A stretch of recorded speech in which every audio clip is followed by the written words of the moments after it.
Hello guys and welcome to the Red Devil Stand with all the latest Manchester United news and transfer news. Hope you guys are doing well. So without any further ado, let's start. We have quite a few points to talk about today. First, I would like to start up with there are some news coming out that as we have seen in January, I guess, that and in the previous year that Maguire been linked with West Ham, that they are quite interested in Maguire. See, the thing is that I would not kid with you. Selling Maguire is maybe the hardest job in football right now. Right? So if anyone wants Maguire, if I was Ten Hag, I would just, home delivery him to that club. I will do that. If anyone wants Maguire, and just get him, man. Just get him. I would just come and get him today, right now, right here. I want that happening. So there may be a chance, a really thin chance, that we may go for Maguire plus a few million for Declan Rice. And actually, I think it may be a good proposal, because let's be honest. They are asking 100 million for Declan Rice. Declan Rice is a good player. He's a decent player. He's a good player. But is he worth 100 million? I mean, really, seriously, is he worth 100 million? Real Madrid got Bellingham in 1995 million, right? So is he on that level with Bellingham, with De Jong? Does he qualify in that category of footballer right now? He may be a good player. I know there is a side of him that we haven't seen in West Ham. He can be a good attacking midfield. He can be. But due to West Ham play a really defensive, in a very defensive way, he haven't had the opportunity to play in an offensive role, you see. So if we see Declan Rice go in Arsenal, teams like Arsenal or Chelsea or Bayern Munich or anything like that, any top tier team, you may see another side of Declan Rice in a very, he sometimes played in England, but not very good as well as, Darren Southgate is another, I don't want to talk about him. So, yeah, it's possible that we may see Declan Rice in some advanced role than he had been playing in West Ham. But yeah, to be very honest, if we think about it, if they really want Maguire, and Maguire, frankly, he is a mid-table player. He's a player who needs to play on a club who stands after a year, after a season in 10th to 12th or 13th, maybe 8th to 13th, 14th. That is the kind of player he is. He belongs in that kind of club, which West Ham is at this point of time. I don't know what will happen in future.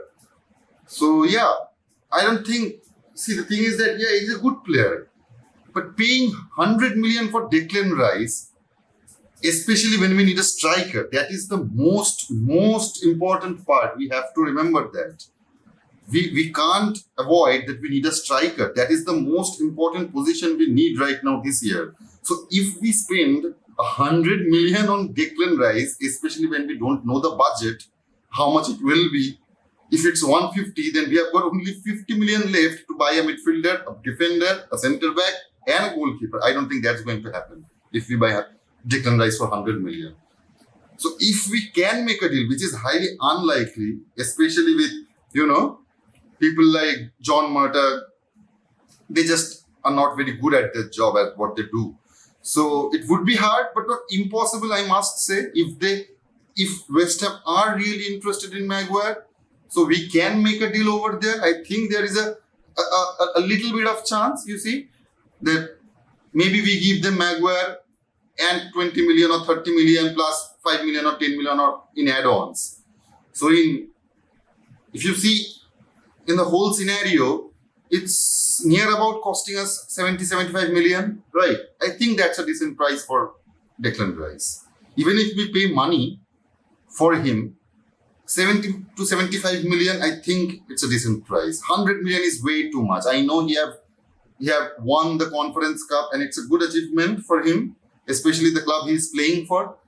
But I hardly think that 100 million for Declan Rice is worth it. What do you think about this, guys? Please let me know in the comment box. And yeah, we can, if we get Declan Rice, we may see, as I was saying, we may see him in an advanced role that Eric Ten Hag wants to play, which we haven't seen in the past year. Eric Ten Hag isn't able to play the way he wants to play because he haven't got those kind of player. But still, 100 million for Declan Rice, I don't think it would be a good idea. 70 to 75 million, yeah, go for it. I think we should go for it if we get that kind of deal, which is hard to say right now. The situation is so twisted in Manchester United right now. So, anything can happen or nothing can happen. There is a probability to everything or nothing. Anyway, there are also some news coming up from Manchester Evening News, which is a very reliable source. They have been saying that, yeah, it may concern us who are De Gea fans, who wants De Gea to play. I know there are fans out there. Some of you may don't want De Gea next year, and I get that. I don't oppose that. I get that. But as I am a fanboy of him, I want him to play for my club.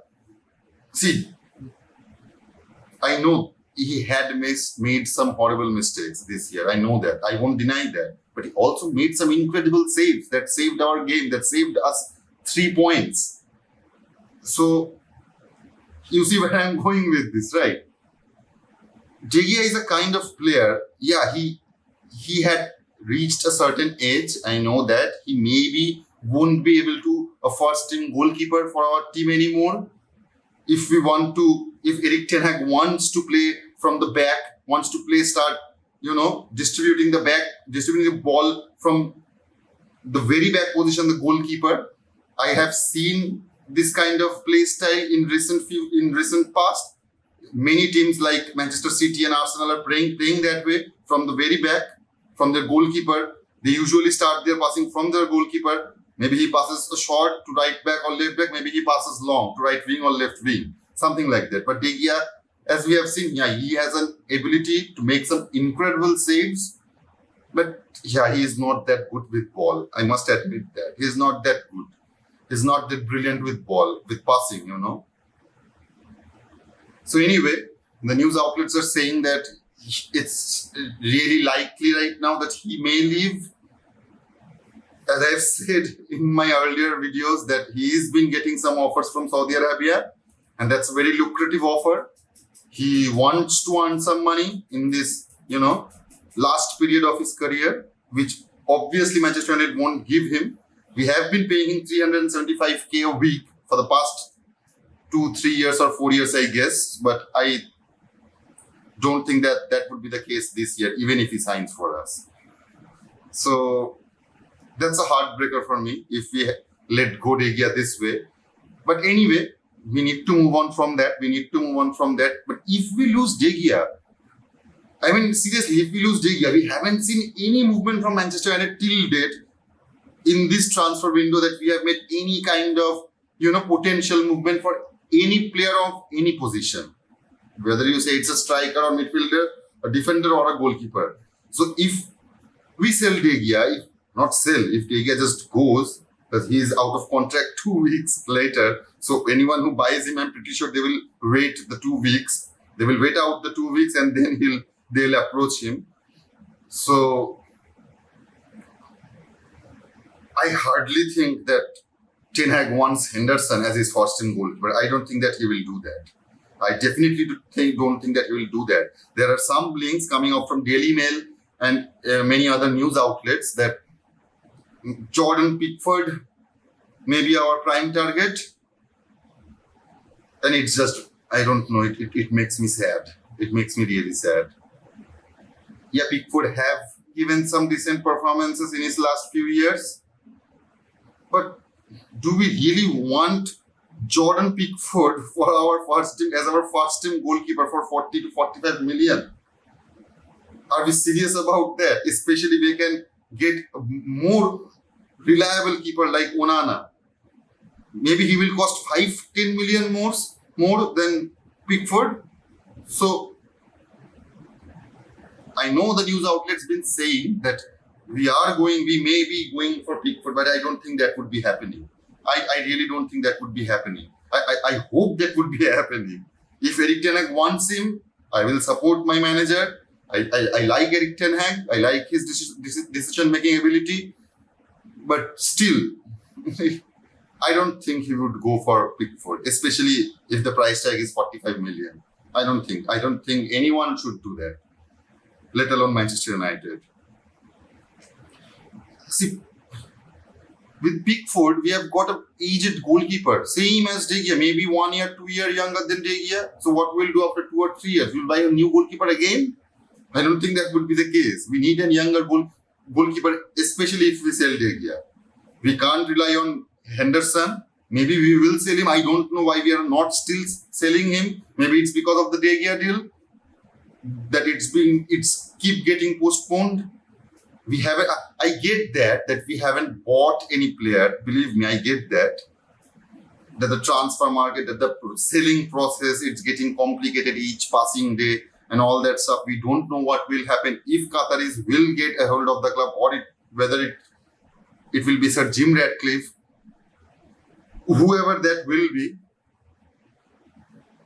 I get that if we can't buy player right now, it disgusts me, it bothers me. But yeah, I get that. But why aren't we selling players? If we need to sell player, to buy player, so let's start the process of selling players, man. We should start that. We have so many players. We don't want in our club. So let's get rid of them. Yeah, I know, if we but to be very honest, if we sell Maguire, will we get 85 million? Not in this planet actually. No way. Max to max, I am saying this generously, 40 million. Maybe there is some club out there who wants Maguire and who are willing to pay 45 million for Maguire, but that would be really hard to find, I guess. So yeah, we need to move on that process. We need to let go of the players which our manager don't want, who doesn't fit the plan for our future. We need to let go of that player. But we can't actually. I know we can't. Especially until we have Glazers as our owner. And you know why? There is a reason to it. There is a beautiful reason to it. Why we can't sell players. As we have already know, or those who don't know, Manchester United is right now have a debt over $500 million. It's around 600 million. We have a debt of 600 million that Glazers have took, and against that debt, they had put our players as the asset. Okay, so they just can't sell the player in underprice. So it will mean that the valuation of the player that they have put to the bank, that see, I have a player, I have an asset in my club whose value is 80 million. So he is getting that money by putting that as an asset. So if you want to sell that asset, he have to sell that on 80 million. Otherwise, he is in more debt to the bank. And the Glazers have done it with so many players. And that is the main reason we can't let go of the players right now. Because the bank will come and knock at the door of Glazers. That why are you selling those property in an undervalue? For an example, if you buy 2 cars, right? If you have 2 cars, Harry Maguire and McTominay, let's say. You have 2 cars named Harry Maguire and McTominay. You go to the bank next day, you borrow some money out of them, and you put as a mortgage or and as an assurance, you put those cars that if I won't be able to repay you your debt, you can take away my cars. These are the valuations. With 2 cars, it's like let's assume that it's 10k, and you got that money from the bank, and that's what exactly the Glazers have done. They have put the players as asset to the bank. So that's why if Manchester want to sell them, we need to repay those debt. And that's what Sheikh Jassim has been telling all along, that if he buys the club, he will clear the debt. And by clearing the debt, Please listen to it. Please do listen to it carefully. It's really important. If we clear the debt, what will happen? We can get rid of those players. No one will ask a question. Even if we give Harry Maguire 10 million and say, you have a two-year contract left. Here's your 10 million on salary. You can go and play for any other club. Qataris will do that. Why would they? See, a mistake today is a mistake tomorrow. If he's a mistake today, if he's not fit for the club today, after a year under Erik ten Hag, I don't think he will be fit for the next season. So let go of that player. Let go of those players who are not fit for the club. Doesn't matter how much money you are getting from it. If we get a wealthy owner, that won't be matter to them that how much money we are getting from by selling GEA, by selling Maguire, by selling McTominay, by selling players like Axel Tuanzebe or Alex Telles. You see, Brendan Williams. They may go as low as 10 million to 12 millions a player. And we'll do that. And that would be the good thing to do. Maybe we are getting a hit on that price range, but we are gathering 50 to 60 million and we are saving money by stopping paying their wages week in, week out. And they have a huge wage. Ed Woodward had made sure of that. When he got out, he had done some ridiculous deals with players. Can you imagine Harry Maguire in a 200k salary a week? Salah gets maybe 30-40k more than him. And you're telling me that Salah and Maguire is in the same level? I don't think so. I really don't think that you also think so. So yeah, we need to get rid of those players who are costing us week in, week out. Who are costing not only, who are not costing us only in the finance department, but also on our club morality, club mentality. They are hampering that. So we need to get rid of those players, even if it costs us money. And that can be done with owners like Sheikh Jassim. But Glazers won't do that. They can't do that. If they do that, they have to pay the money. And as we all know very well, they won't spend a penny in this club. They won't spend a single penny in this club.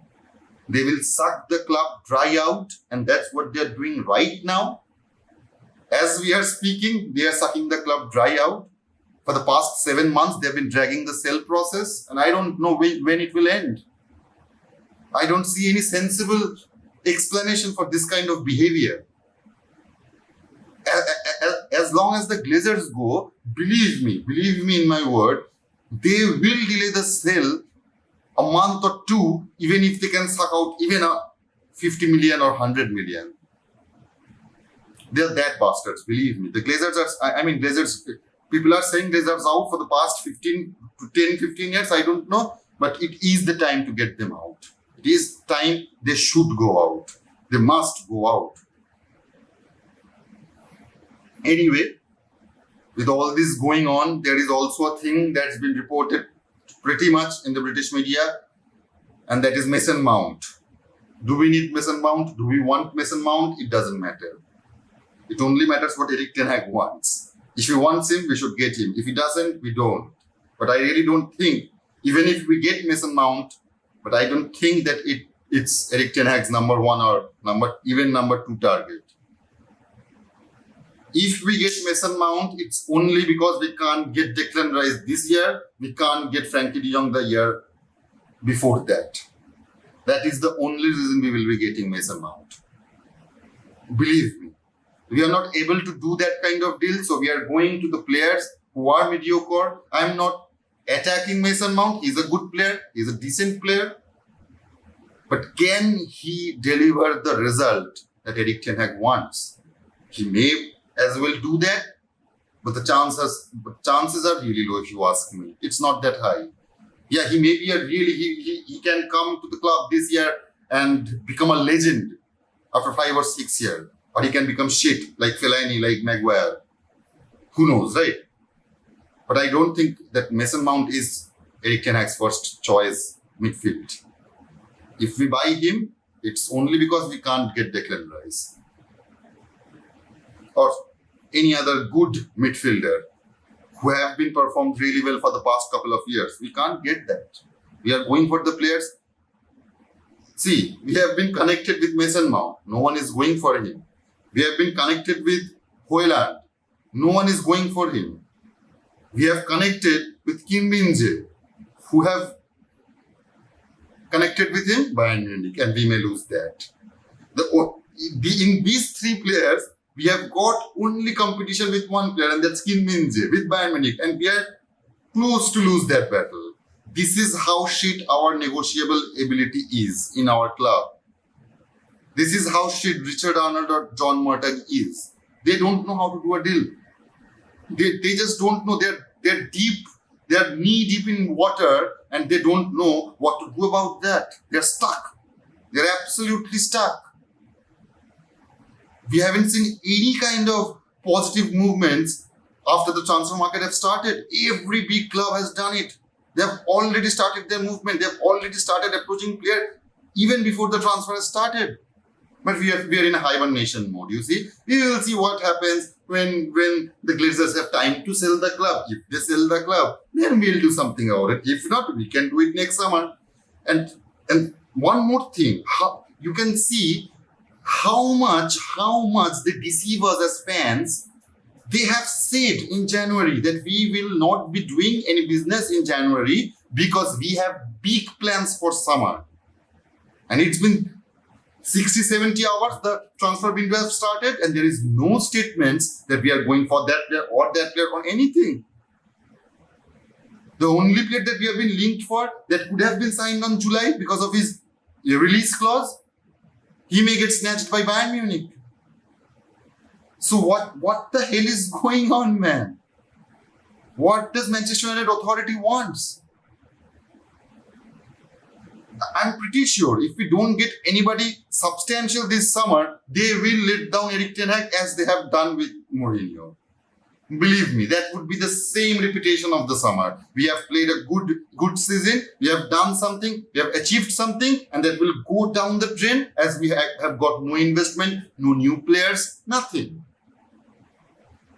And this isn't the way to run a club like Manchester United. This is not the way.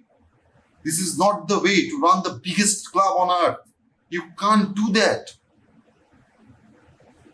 It hurts us as a fan, but I don't think that they care about that too much. Anyway, let's say that if we get that deal done, getting Declan Rice, swapping Harry Maguire and with some extra money, or we get successful in get rid of those players like Axel Tuanzebe, Alex Telles, and such players. So let's see what happens there. If we can make a deal quickly, if we can bring someone before this month ends, and I hope, and I really, really hope that we don't buy Pickford. I'm really against it. Mason Mount, I'm okay. I am willing to give him a try, give him a chance. But Jordan Pickford, man, no. Never. We can't do that. We can't let that happen. Erik ten Hag can't do that. I respect his decision. I like him as my manager. I really like him. I know he will, as I've said, he will make some mistakes in transfer market. But getting Pickford is like, the mistake is written on his forehead. So yeah, he shouldn't be doing that. We shouldn't be connected to players like that caliber. We are not that club. Manchester should not get players, those who are not been performed at the topmost level of football, who have not played Champions League in their whole career maybe. So yeah, we don't need those kind of players. If it's a 19-year-old player who haven't played Champions League, that's fine. But if you're getting a 28 to 30-year-old player who haven't been in the Champions League, no, we don't want that kind of player. We don't want that, especially when we have qualified for Champions League. If we want to buy a new goalkeeper, I think it should be Onana. So please let me guys know what you want, what I have covered in this video. Let me know your opinion, what you want to do, what you have chosen. Do you think that we need to do this deal fast? And the important question, who will be the backup for Casemiro? That's a huge question mark. So, with all the things going on, please let me know. Please interact with me. As I've said, I'm new to this, so help me out. Ask me anything you want to ask. Tell me if you want me to cover any particular content in any particular player. So, okay then, guys. Bye. Goodbye. Take care. And we will meet in our next video. As I've promised, I will come every day with all the latest transfer news and Manchester United news. So, tune on, guys. Goodbye.